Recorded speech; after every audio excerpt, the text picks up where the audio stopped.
Many Magic the Gathering players ask the question, is it worth it to buy an Avatar: The Last Airbender commander deck?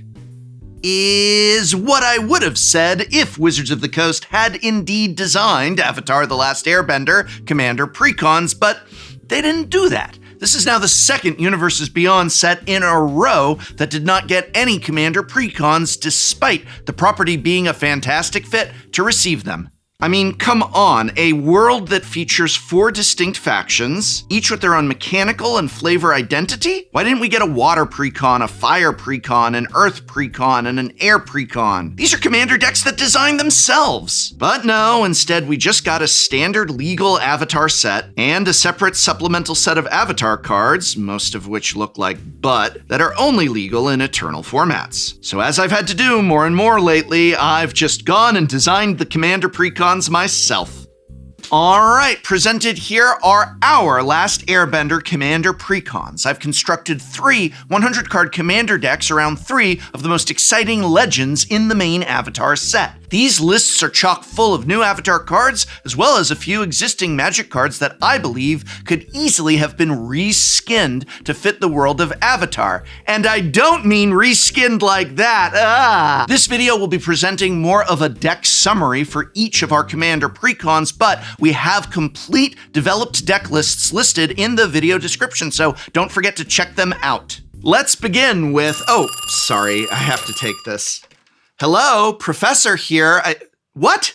No. Oh, hello everyone. Voiceover Prof here. Since normal Prof is busy, I'll take over the ad read. Doesn't Prof seem calm and collected here? That's because he is. And it's all thanks to today's sponsor, Helix Sleep. Ever since he started sleeping on a Helix mattress, he realized he doesn't have to stress as much when you have a nice, comfortable mattress to go home to. Helix Sleep makes premium mattresses and bedding that are customized to fit your needs and conveniently shipped right to your door. Prof really has been sleeping on a Helix for years. Every time he travels, he dreams of the sleep he'll have when he gets back home. It's honestly all he thinks about. If you meet him at a convention, he's thinking of going to bed on his Helix mattress. Not in the market for a new bed, but noticing a lack of comfort in your old mattress? Give your bed a second life with Helix mattress toppers. Make your old bed comfortable once more. Helix Sleep takes the hassle out of mattress shopping with their trademark sleep quiz. Answer a few questions like sleep position and body type, then Helix will recommend the perfect bed for you. Share the bed? There are questions for that too. Helix also includes free shipping to sweeten the pot even more. So what are you waiting for? Your mattress isn't getting comfortable on its own. Pick up a mattress topper or mattress at helixsleep.com/Tolarian and take advantage of their Black Friday exclusive partner offer and get 27% off site-wide. Thank you, Helix Sleep, for sponsoring this video. Now, back to Prof. Okay.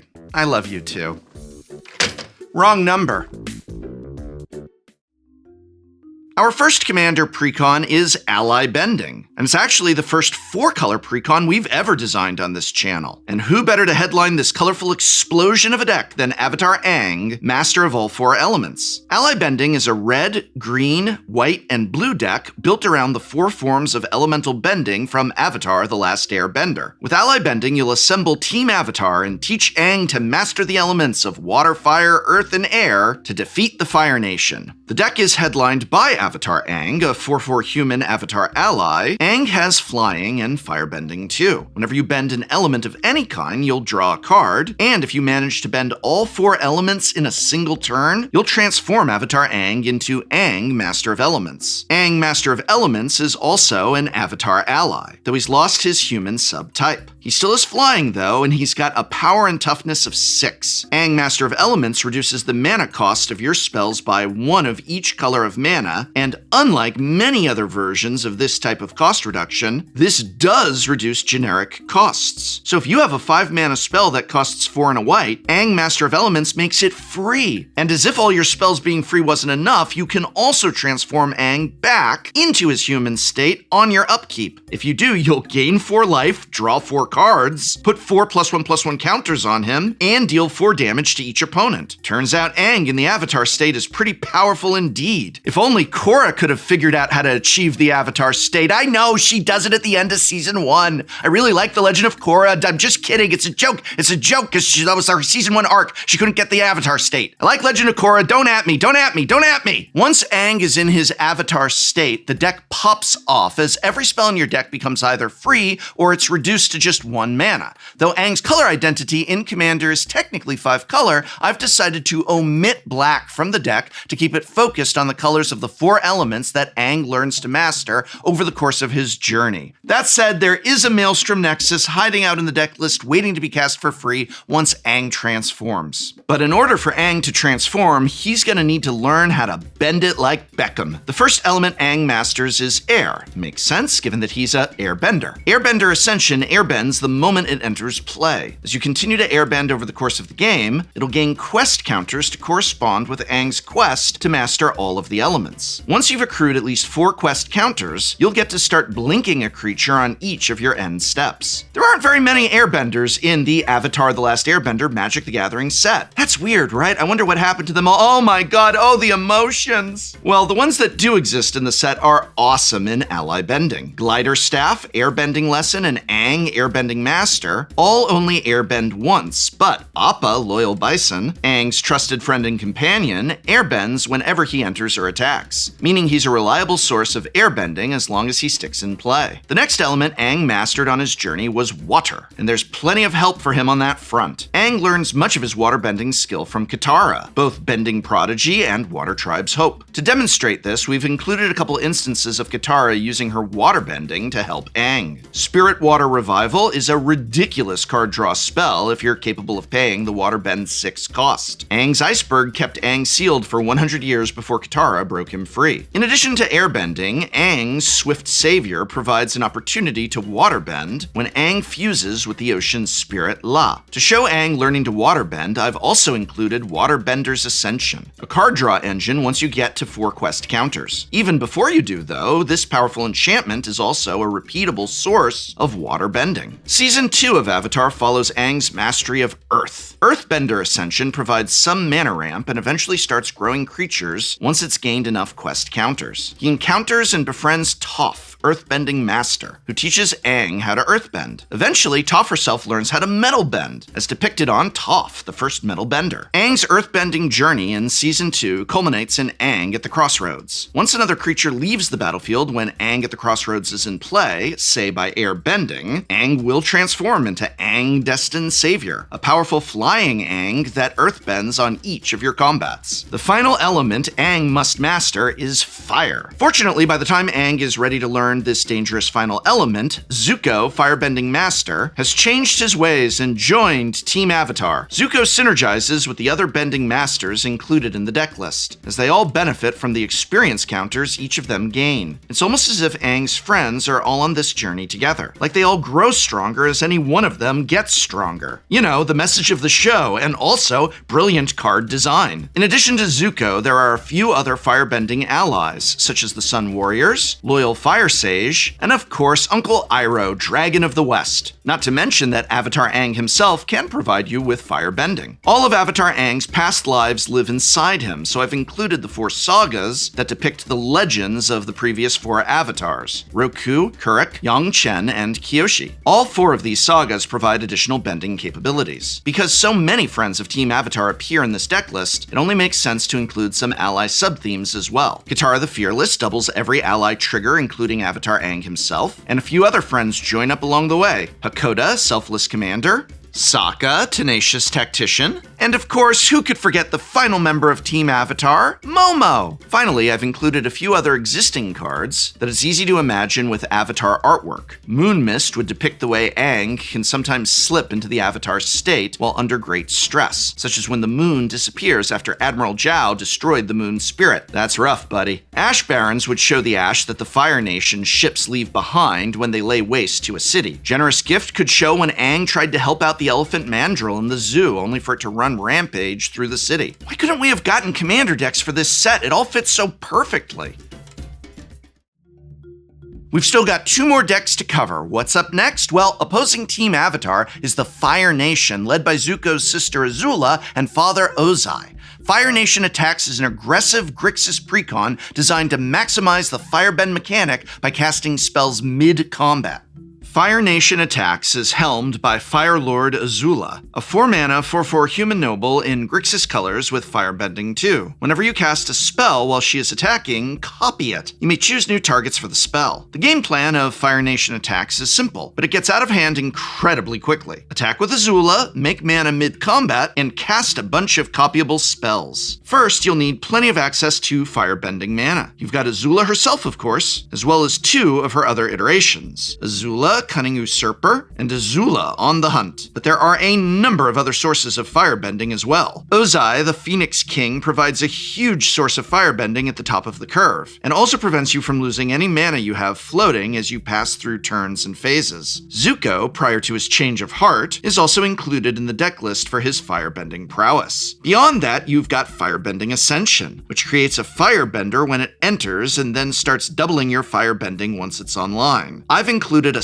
smattering of other firebenders in the deck list as well, including ways to give additional firebending abilities to creatures. Keep in mind that firebending stacks, so a Fire Nation turret or Sozin's Comet will give Azula multiple instances of firebending. Once you have all this firebending mana, you'll need a place to spend it. Any spell you cast mid-combat gets copied by Azula, including permanents. There are a ton of great things to copy in this deck list, including removal like Last on Jikai, Terminate, and Lightning Bolt, of course. Fire Covenant, Pyrokinesis, and Comet Storm are flavorful inclusions that it's easy to imagine getting Avatar artwork. Culligan's Command is another great one, though we'd need a skin of it renamed Ozai's Command, of course. Fated Firepower copies the X value of whatever you cast it for, giving you 2 enchantments that each have X fire counters on them. These will boost your damage output considerably. Speaking of X spells, Electrodominance is another existing card that would be a perfect inclusion from both a flavor and mechanical perspective. Let me explain how this spell works with Azula. First of all, you cast Electrodominance for X equals whatever, using the firebending mana in your pool. The spell immediately gets copied at that X value, so you can hit 2 targets for X damage. Then, both Electrodominances allow you to cast a spell that costs X or less mana for free, ignoring timing restrictions. Whatever spell you cast for free will also get copied by Azula. That's both spells that you cast off both Electrodominances. Casting a single card results in 6 total spells going on the stack. Utterly absurd. Dualcaster Mage makes 2 Dualcaster Mages. Dig Through Time casts 2 Dig Through Times. Enduring Curiosity makes 2 Enduring Curiosities. Unexpected Windfall and Seething Song both abuse the copy clause to make additional mana after they resolve. Torrential Gearhulk makes 2 Gearhulks and then 2 copies of the spell Gearhulk flashes back. The same is true for Mysterious Stranger. Sphinx of Forgotten Lore gets copied if you cast it mid-combat, then copies each spell they flash back in combat for the rest of the game. There are a few cards in the list that can provide your non-flash cards with flash. Leyline of Anticipation, obviously, but we've also got cards like the Blue Spirit to give flash to the first creature you cast each turn, while Born Upon a Wind gives flash to anything you cast for a single turn, all while drawing 2 cards if you cast it mid-combat. You'll notice that many of the cards I've mentioned can't be cast with just red mana. The non-red color requirements of these cards could of course be paid for using your lands, but that's not the only option. Fire Nation Attacks also includes ways to filter the red mana into more useful colors. The filter lands from Lorwyn Block are all present in the mana base, as are the signets from Ravnica. These signets would of course have needed to be rebranded for the Avatar universe, but that wouldn't be too hard. Finally, Barrels of Blasting Jelly provides a single instance of filtration per turn, and if you ever decide you don't need it anymore, you can use it to send 5 damage to a creature. Oh, hello. Are you ready for fun? Well, that's good because I've saved the best deck for last. While Aang and his friends wouldn't have succeeded without one another, more importantly, they wouldn't have succeeded without their teachers. So get ready for a commander deck that's based on education. The deck is called Lessons Learned, and it's headlined by Iroh Grand Lotus, a powerful 6-mana legend. Iroh, Grand Lotus, is a 5/5 human noble ally with Firebending 2. Iroh costs 3 generic and 1 of each teamer mana. During your turn, Iroh gives the lessons in your graveyard flashback for 1 generic mana. He also gives all of your other spells flashback on your turn, though any non-lessons have a flashback cost of whatever their mana cost is. Lessons Learned is a spell-slinging deck unlike any we've designed for this channel. When lessons were first printed back in Strixhaven, they were generally overcosted versions of whatever their effects were, to make up for being wish targets in your sideboard. But this time around, lessons are designed to be main deckable.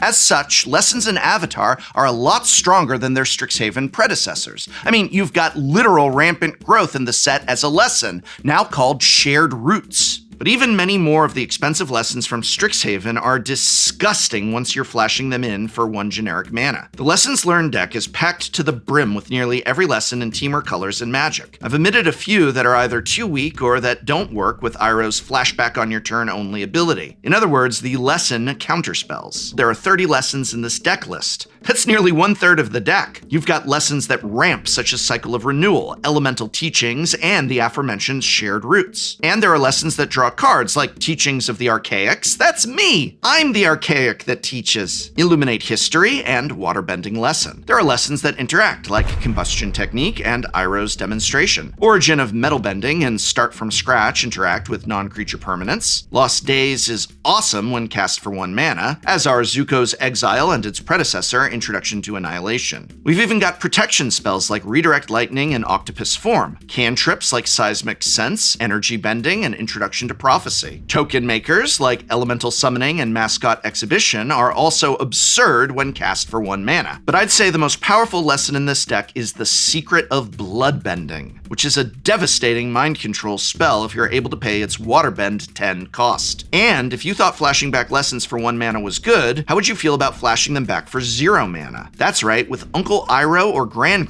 not only are your lessons cheaper to cast normally, but with Iroh Grand Lotus in play, they have flashback costs of 0. Yes, that is how that works. You can do the same thing with Thunderclap Drake, Stormcatch Mentor, and level 2 of Artist's Talent. Chapter 1 of Artist's Talent also helps churn through your deck and dump your more expensive lessons directly in the yard to be flashed back. Stormkiln Artist provides you with a treasure every time you cast a spell, and if you're flashing back lessons for 1 mana, that essentially means those spells are free. And if your spells were already free, well, you're just generating extra mana. With all these spells being slung, you're going to want some additional payoff. The deck plays a few token generators at different spots on the curve. Young Pyromancer, Murmuring Mystic, and Rite of the Dragon Caller are just a few that will add to Iroh's lesson. Lessons Learned also runs Secrets of the Dead and Burning Vengeance to provide additional value each time you flash back a spell. Your deck's natural game plan will be generating Storm. Can you tell Jesse designed this deck? And that's why it also includes payoffs on that front like Ignite Memories, Grapeshot, Chatterstorm, and Elemental Eruption, each of which could be reskinned to fit the Avatar universe. Wow, did our humble YouTube channel in a very short amount of time just casually create better reprint mockups than the actual official ones that are in collector booster packs?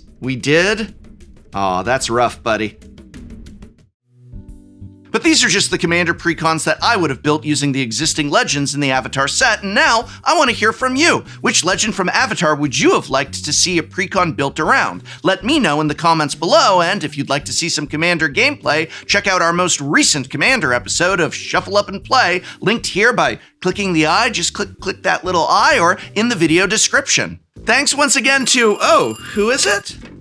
It's Helix Sleep. Pick up a mattress topper or a mattress at helixsleep.com/Tolarian and take advantage of their Black Friday exclusive partner offer and get 27% off site-wide. Just check out the link in this video's description or scan the QR code here to check out the savings and begin your journey to a better night's sleep thanks to who? Helix Sleep, sponsor of this video.